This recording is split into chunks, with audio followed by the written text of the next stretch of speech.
It's U of L Today on 93.9 The Ville. Here's your host, Mark Hebert. And welcome to U of L Today with Mark Hebert here on 93.9 The Ville. As most of you folks know that listen to this show religiously, it's the show about all things U of L. We talk about research, great students, things going on campus. So hope you'll stick around for the next half hour or so and learn a little bit about the University of Louisville. We've got a real special guest coming up. We've got the president of the University of Louisville coming up here in just a second. But before we get to that, I want to launch some kudos to the U of L Athletics Department and U of L student athletes. There were 6 U of L sports teams that had APR scores in the top 10% of all colleges and universities.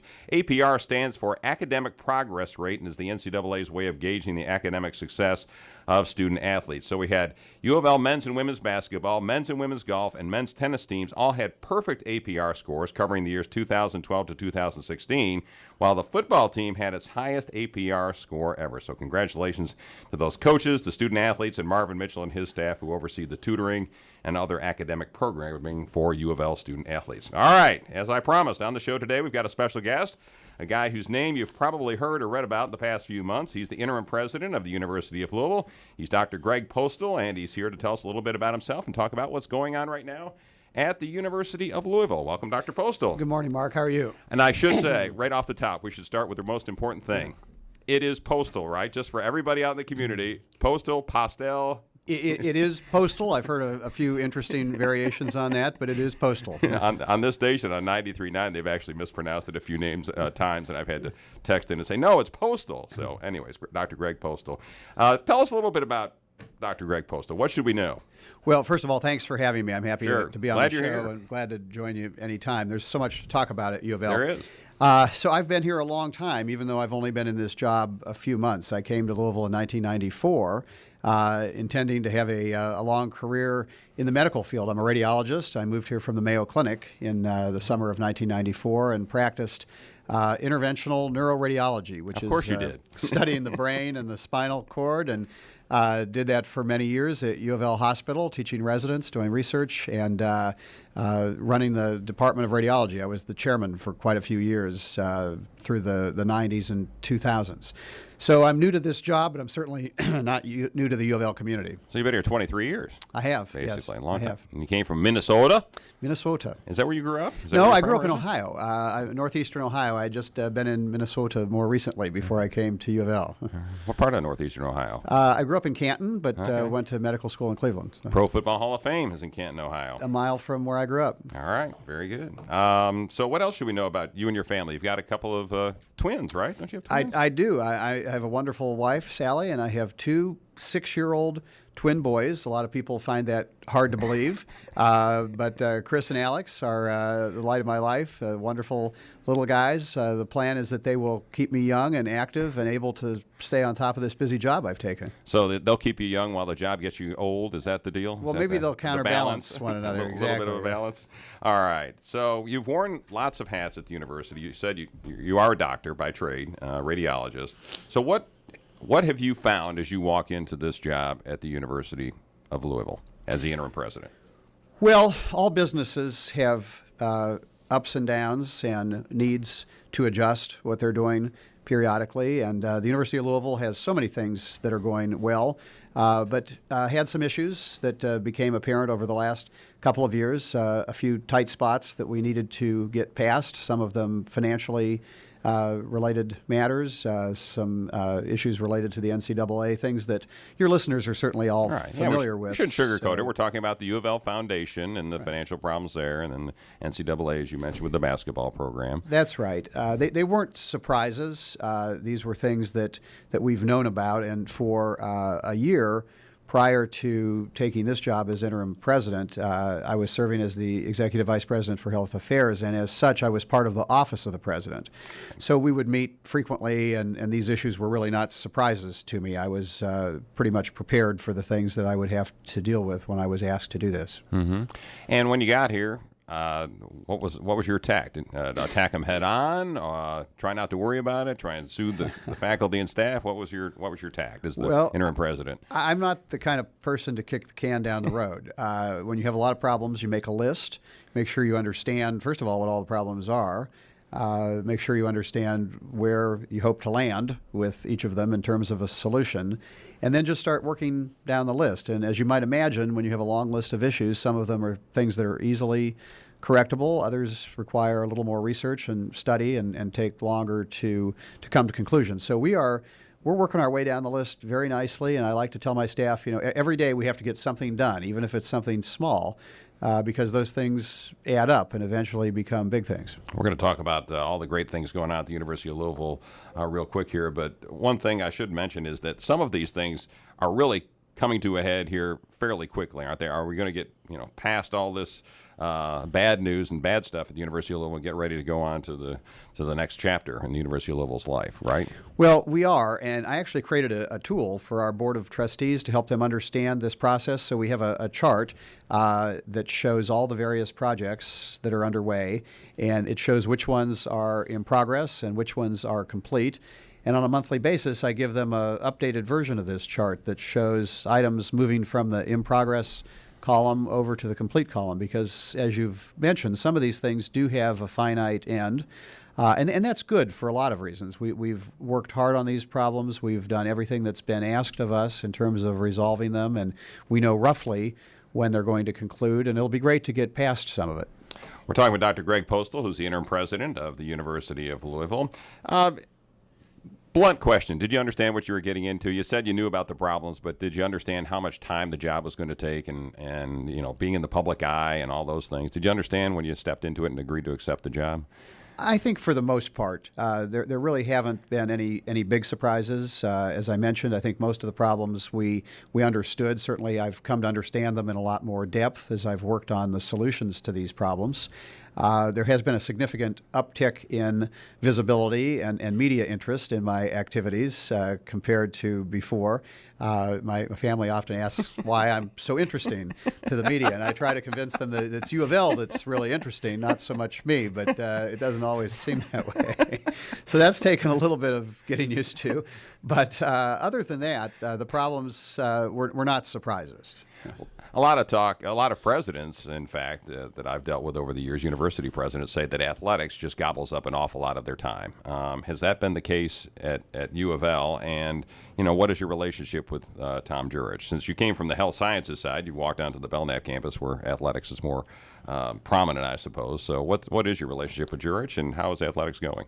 Well, that's a good question. So athletics was an area where I had to spend an awful lot of extra time studying because, as you mentioned, as a health sciences person, athletics is not part of our portfolio on that campus. So I feel I need to do a very good job with all aspects of the job that I serve in. So I spent a lot of time studying and understanding athletics, and I'm happy to say in the process have developed a really excellent relationship with Tom Jurich. I'm so impressed with the work that he does for UofL athletics. At the beginning of your show, you mentioned, for instance, this academic progress rate issue. You don't see things like that in a culture that does not support all-around excellence. These students are here not just to learn what it takes to be a great athlete, but they're here to get an education. And the fact that the APR is so high means that they're staying in school and they're remaining academically eligible for the entire period when they're here. That's how that score is calculated. And so that says a lot about the program. And Tom, as the leader of that program, is responsible for creating that culture of excellence. So I admire that, and I'm supportive of him.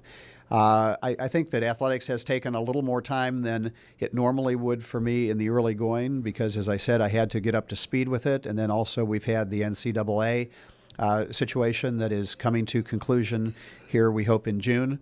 And so that I don't think that's typical. It's been very time-consuming the last couple of months. We're talking with Dr. Greg Postel, who's the interim president of the University of Louisville. All right, let's start talking about some of the stuff that's going on at UofL right now.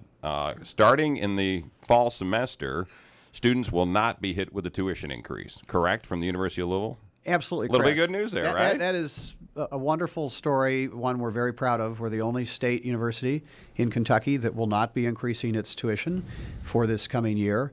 And we're proud of that. We understand that college is expensive. There's more to it than just tuition. Students have to pay for their housing and their living expenses and fees and books and all these other things. And when you add it up, it's a hardship for many families to be able to afford an education. So we feel that by at least doing something, trying to keep the cost flat, that we contribute at least partially to the solution. And also, right now, U of L is really trying hard to boost the numbers of students that it has in its freshman class, and also just across the board. What's the idea behind going to and trying to get it at some point to 30,000 students? What's the purpose of that? Well, we're not fixed on a specific number, but we do know that growth in enrollment is very important for the future of the University of Louisville, because it's more than just the number of students. More students means more faculty, more staff, more facilities, more programs, and more opportunities for us to help provide educated workforce for the metro Louisville area and for the Commonwealth of Kentucky, for that matter. And that's one of our most important missions, obviously, is to help fill gaps in the workforce need of the state and the city. So by making our organization over time larger and being able to educate more students, we feel that that contributes in so many ways to our mission. And you just wrapped up graduation commencement, right, which I think had the largest graduating class ever, correct, for U of L? What a happy day for U of L. 3,156 graduates for the semester that just ended, 18% minorities in the graduating class. And it's a big number. It is a big number, and 14.5% of those graduates, first-generation college graduates. First ones in their family to graduate from college. That's correct. That's very impressive. And I know the Cardinal Covenant program and some other programs like that helped, the Porter Scholarship, those kinds of things, help those students get their way along there and get to the graduation, get to the final finish line, I suppose. Absolutely. And also big freshman class coming in right now. Another record. So, again, I think these are indications that the University of Louisville is really a vibrant place. Students want to go to school here. We're doing things to try to make it more attractive for them by creating scholarships, by keeping the tuition flat, making sure our living accommodations are the best ever. We have fabulous dormitories and residences for our students if they choose to live on campus. We're doing a major renovation right now of our Student Activities Center. There's a new academic classroom under construction. So classroom building. That's right. So from every angle, the academic angle, the student lifestyle angle, we're just trying to make this a preferred place for students to go to college. Talking with Dr. Greg Postel, the interim president at the University of Louisville. Those are some of the things that you obviously would pitch to parents. What are some of the other things you tell them about? Do you tell them about the Fulbright scholars, opportunities for undergraduate research? What are some of the other things now in your position, if you run into parents or folks out in the community that say, hey, why should my kid go to U of L? What do you tell them? Well, there's so many things I could choose, but one of the ones I think is most interesting is U of L is well known for its interest in making sure that we educate our faculty to continue to be better teachers over time. So innovative learning is a big part of what we do, and so we have an innovative learning laboratory. Actually, the new building I mentioned, the new academic classroom building, is going to be laid out in such a way that it will promote classrooms and a style of learning that we feel is very forward-thinking. We don't want the way we deliver our curriculum to get stale. What we're teaching now will not be relevant 10 years from now, and we have to focus on that and make sure that it evolves constantly. And one other thing that I think is a big deal at the university is the undergraduate research, the opportunity for students who walk in as a sophomore and a junior to do research, and we've done some stories on them, and it's just fantastic that if you don't go to a research university, chances are you're not going to get to do something like that, to work with some of these world-class researchers like you had on the health sciences campus, right? Mark, that's a great point. Being a research university has so many different benefits. First of all, the opportunity to conduct research at a university is one of the things that helps us attract such outstanding faculty members. Some of the, for instance, clinician investigators on the health sciences campus, researchers here on the Belknap campus would not be here if there were not opportunities for them to engage in research as part of the work they do at the university. So for the faculty are top rate, and then, as you mentioned, the students themselves have the opportunity to become embedded in the work of those faculty members as part of their overall education. And this is unique and gives them an edge once they go into the workforce. How do you, having been at U of L for more than 20 years, how do you describe the transformation and the change, the physical transportation of both campuses, the Belknap campus and the Health Sciences campus, to folks when they say, I remember U of L, 30 years ago, and, kind of old crappy buildings and that kind of thing. How do you describe that to parents and others who ask about what U of L looks like now? Well, there's not much comparison to how things looked 23 years ago when I arrived on campus. There were a lot of commuter students, and as I mentioned earlier, we have wonderful housing accommodations, and we have a lot more students living on campus now than we used to, and that changes the whole milieu. It turns it really into a campus as opposed to a commuter school. That in and of itself makes a big difference. We've added buildings for research, for academics, for clinical work. In all of those areas, there have been opportunities for us to construct new facilities, and so just the layout of the campus is entirely different than it was back in those days. And one of the things that a lot of folks at U of L like to talk about is our community partnerships. So, and you're working on some right now. So why don't you talk about some of the things we're working on right now and perhaps some of the highlights that we've seen in the past? Well, it's astonishing to see how many of these partnerships there are. We couldn't even begin to list them because they number in the hundreds. And we have thousands of students and faculty members who participate actively in some of these projects. One set of projects that's of particular interest are our signature partnerships, and these involve programs in West Louisville. There are actually 100 signature partnerships that we participate in. Some of them are in schools, for instance, where we help provide excellence in education to students who are not even in college yet, but who are contemplating going to college. The creation of maker spaces where people can be learning tools of the trade that will serve them later in their education.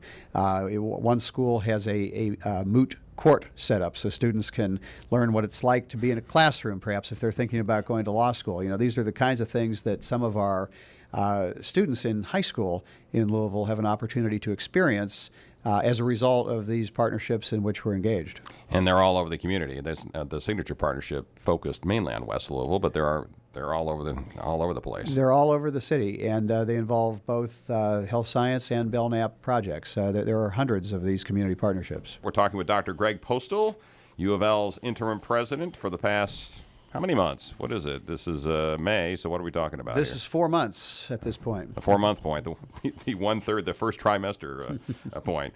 As I said, we haven't talked about any of the research that's going on at the University of Louisville, which we are a research university at U of L. What are some of the things that you put up here, the really big picture research projects that are going on at the University of Louisville that might really impact lives out in the world? Well, Mark, I don't think a lot of people realize how many different projects and what the overall scope of research is at the University of Louisville, because it really has expanded dramatically over the years. This year we will have approximately $180 million worth of expenditures related to research projects on both campuses. And some of the highlights would include work by Dr. Craig McLean, who is a world-renowned expert in the effects of alcohol on the function of the liver.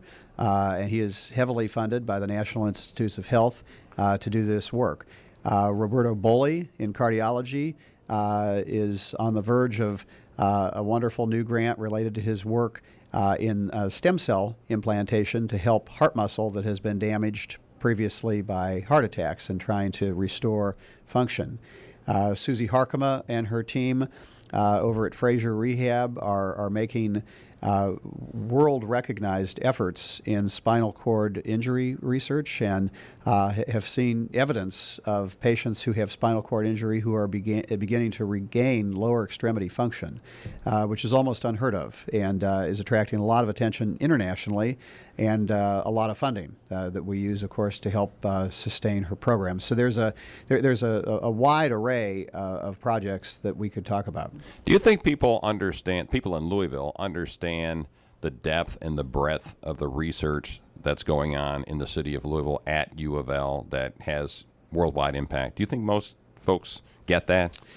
Some people do, but I don't think most. And so it's important for us to spend a lot of time getting the word out about the kinds of projects that we are engaged in. It helps attract students. It helps attract the kinds of faculty members that we're looking for. And I think it just overall helps people understand the impact that the University of Louisville is able to make, both to our local community and to the scientific community. All right, and the School of Social Work and A&S, they both have arts and sciences, both have great researchers doing wonderful things too, and they're some of the top programs in the country as well. All of our schools have programs to brag about in the research realm, and we're looking to find ways to enable all of them to do even more. What will the next few months look like for U of L as we go forward the next, I don't know, say 6-7 months? What's it going to look like at the University of Louisville? Well, it's going to be a busy few months, as it has been so far. We have a lot of things coming up. As you know, in June, we hope to resolve issues related to the NCAA, as well as the audit of the UofL Foundation. So there will be concluding events around both of those issues here coming up soon. May and June are budget approval months for our Board of Trustees, and so we'll be presenting our budget to the board in May for approval in June, and it's shaping up very nicely. We're going to end up with a budget this year that allows us to have a more sustainable view of the university's finances going forward. We will be starting a couple of major dean searches this fall, one for the Speed School of Engineering and one for the Nursing School. So those, of course, are big hires. We are conducting a search for a chief financial officer. That'll be going on during the summer. And, of course, we'll be completing our work related to the accreditation issue with the Southern Association of Colleges and Schools in preparation for a site visit in September, and then conclusion of that process at the SACS meeting in December. So we have a full plate over the spring and summer of 2017. Are you optimistic about the accreditation and budget issues that you're facing? Absolutely. We have jumped through absolutely every hoop with the Southern Association of Colleges and Schools. We have an excellent relationship with them. We've provided them with all that they've asked for. They've been satisfied with the materials we have sent. We'll be preparing for the site visit, as I mentioned, in September of this year, which is really the last formal preparatory event prior to the December meeting. And as far as the budget is concerned, we work on that 7 days a week, it seems, in preparation for the May and June approvals, and feel very good about the homework that we've done to make sure that budget is as good as it can be. But not sugarcoating it either. You've got a tough road to hoe with this budget because of previous administration and problems that were caused by with the problems in the foundation. Correct? So you're having to tackle those head on. It's a tough budget year. There's no question about it. But looking at it on the positive side, it has forced us to accelerate a lot of things that needed to be done anyway in terms of improving operations and containing some of our expenses that could have been curtailed. All of these things we've had to accelerate so as to get a budget in place that's sustainable. And the team has risen to the occasion. And my hat's off to all of our budget people who have worked tirelessly with me and with Dr. Billingsley, our provost, and others to bring this about. Seems like the Board of Trustees, the brand new Board of Trustees, is very supportive and is on board with what we're trying to do at the University of Louisville. What's been your relationship with David Grissom, the chair, and with other members of the Board of Trustees? Well, he and I think, have each other on speed dial. We laugh. No surprise there. We talk almost every day during the week, sometimes more than once, and we've developed a really nice rapport. I think we appreciate one another's style and work very, very well together. He's an extremely bright and focused man. He has an appropriately aggressive set of agendas for the university. We're doing things as quickly as we can, but still in a thoughtful way so that we make sure that the decisions are of good quality. And I enjoy working with him. No-nonsense kind of guy, really. He strikes me as. He's a no-nonsense guy. For my days as a reporter, anyways. Mm-hmm. And Governor Bevin, you've met with him, talked to him a few times about what's going on at the university. What's going on there? Well, the governor has been very responsive and helpful to us throughout the short period of time that I have been in this position. Part of that involved support for the House bill related to placement of members on the Board of Trustees, and so he was supportive of that and understanding of our need to resolve our issues with the Southern Association of Colleges and Schools. I think he's appreciative of efforts the university has made, such as the flat tuition, to make the university a more attractive place and to help develop the programs here to provide workforce needs for the Commonwealth. So all indications so far that I have are that Governor Bevin is focused sharply on the needs of the university and understands the importance of this institution to the state. And one thing I assume you've been talking to the Bevin administration about and folks in his administration about is the Kentucky One breaking off and bringing University Hospital back to the University of Louisville, which I think takes effect July 1st, as I'm not mistaken. So what's the benefit of that to the University of Louisville and to the citizens of Louisville? Well, over the years, University of Louisville Hospital has been managed by a number of different organizations. So people who are familiar with healthcare in Louisville will know that over the last 20 or 30 years, there have been several companies that have managed the University of Louisville Hospital. So this is another in a long series of transitions of the hospital management. And what's unique this time is the physicians at the university and the administration at the university will be playing a much more active role than they ever have before in the management of our own hospital. And I think that's important to a lot of our faculty because they live and work in this facility. They're proud of the care that's delivered there and the teaching that goes on there and the research that takes place. And so I think they're excited about the opportunity to have their hands on the steering wheel and participate in a way more meaningful than what they've been able to before in the management of the hospital. So from that perspective, this is it's a challenging but an exciting opportunity for us. And for the citizens of Louisville and surrounding areas, right? Absolutely. And it should be excellent care provided by the University of Louisville coming up. All right, to kind of wrap this up, what are you telling alumni and potential donors? What are you telling them about the University of Louisville right now? Well, I'm telling them that the University of Louisville is a great place, and it's getting better, and we're training wonderful residents and fellows on the health sciences campus. We're teaching thousands of students on both campuses. We're doing important scientific research. We are out in the community, as we discussed, participating in hundreds of programs to help enrich the lives of people in the city of Louisville.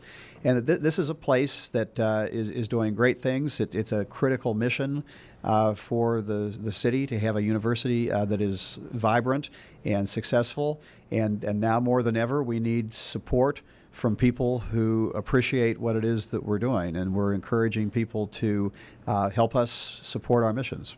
Dr. Greg Postel, appreciate you being on the show and hope you have time for your two twins. Happy to be here. Please invite me back anytime. All right. That'll about do it for us. You can hear UofL Today with Mark Hebert every Monday and now Wednesday nights at 6 o'clock on 93.9 The Ville. You can also watch the programs on Metro TV, which is Louisville's government access channel, and KET3 during the week. I'll see you Monday mornings around 9:30 or so on WHAS TV's Great Day Live with Rachel Platt and Terry Miners, where I always have a brand new story about something cool going on at the University of Louisville. Thanks for listening to UofL Today with Mark Hebert, and go Cards.